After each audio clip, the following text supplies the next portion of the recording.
Hello everybody, welcome to today's video. I am your host Plasmid, and today we're going to be covering something that has been highly requested on the channel, and that is Joy-Con repair. So if you're not already aware, the Joy-Cons are the standard controller that comes with the Nintendo Switch console, and even though they are rather unique controllers, they also have some unique problems, namely stick drift. Stick drift is basically any unwanted movement that the controller detects while the joystick is either in the neutral position or is being held in one direction. However, the controller detects it as being held in a completely another direction. So it's a problem. The good news is that this can be a very easy fix that you can do at home, or if the damage is indeed too great, you can send it in to Nintendo free of charge and they will either completely replace the Joy-Cons or replace whatever broken parts are in your controller. So without further ado, let's jump right into the tutorial. Alright, so first off you'll need a couple of things. A standard Phillips head screwdriver, some high percentage isopropyl rubbing alcohol, a pair of scissors, some cardstock, 2 small bowls or cups, tweezers, and most importantly, a tri-wing screwdriver. And if you do have access to them, a credit card and a can of compressed air can be really helpful. The tri-wing screwdriver isn't super common, so if you don't have one at home, you can actually easily pick one up at a Home Depot or other hardware store for a few dollars. I got mine by purchasing a little repair kit from Amazon. I'll link it down in the description. Anyways, the first thing to do is to flip the controller on its face and unscrew these 4 tri-wing screws on its back. You'll want to put all the screws in one of your cups, by the way. Once that's done, gently pry open the controller with your fingernail or other flat tools such as a credit card, and the controller should pop open like so. Now, the first thing to take out is the battery, which you can actually just leave attached since it won't really get in the way. Moving on, it's very important to know that there are differences between the right and left Joy-Con. If you're fixing the right side, you'll undo 2 Phillips screws here at the top and 1 down here at the bottom. For the right Joy-Con, you'll also need to move this little antenna out of the way.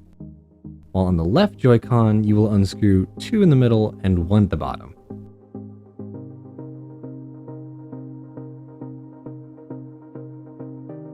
Alright, now that the mid frame is unscrewed, just gently turn over the frame on its face and make sure not to pull on this ribbon cable. Moving on, if you have the left Joy-Con, you'll want to grab your tweezers and carefully flip up the ribbon cable clamps here and here.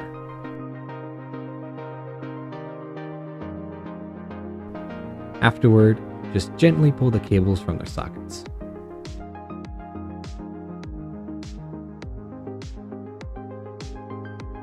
As for the right, you'll only need to undo 1 ribbon cable, which is right here.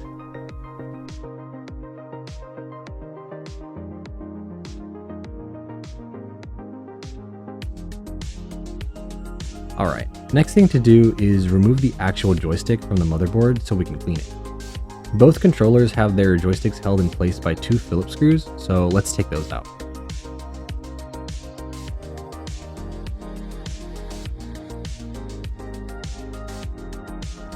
Alright, so now that the joystick is free from the rest of the body, we can start the cleaning process. This is where the alcohol comes in.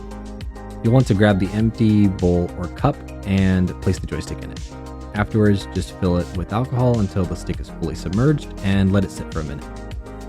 Since it's a high isopropyl level alcohol, it won't harm the joystick as there's no power connected, plus it'll leave your joystick nice and clean without residue. While that's happening, you can also take the time to clean up the edges and crevices of your Joy-Cons using Q-tips or compressed air to increase the shelf life. After the joystick has completed soaking, you'll want to take it out to dry.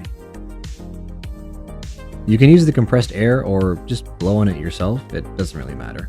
Just make sure that you get underneath the little flap on the joystick. Now we can put this thing back together. Remount the joystick with the 2 Phillips screws and plug in the ribbon cable.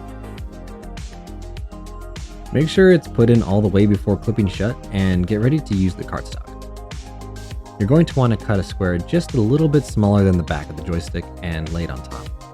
The reason why we do this is because stick drift is actually caused by a lack of pressure on the joystick.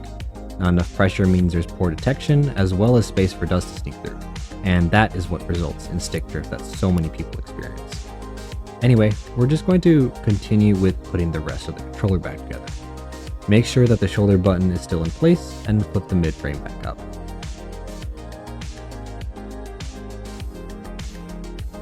Retighten the appropriate screws.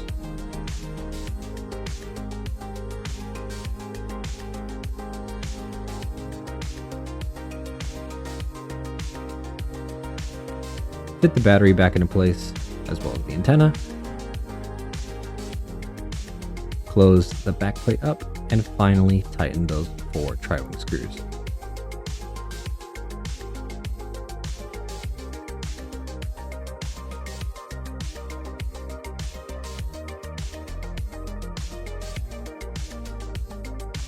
Give your Joy-Con a little test in the switch recalibration menu to make sure everything is working fine, and you're all done. Anyway, I hope that helps all you crazy people that use Joy-Cons on your Switches. Don't forget to check out my other videos, and thank you so much for the support this past year. I really appreciate all of it. Happy New Year, and I'll see you guys next time. Be good people.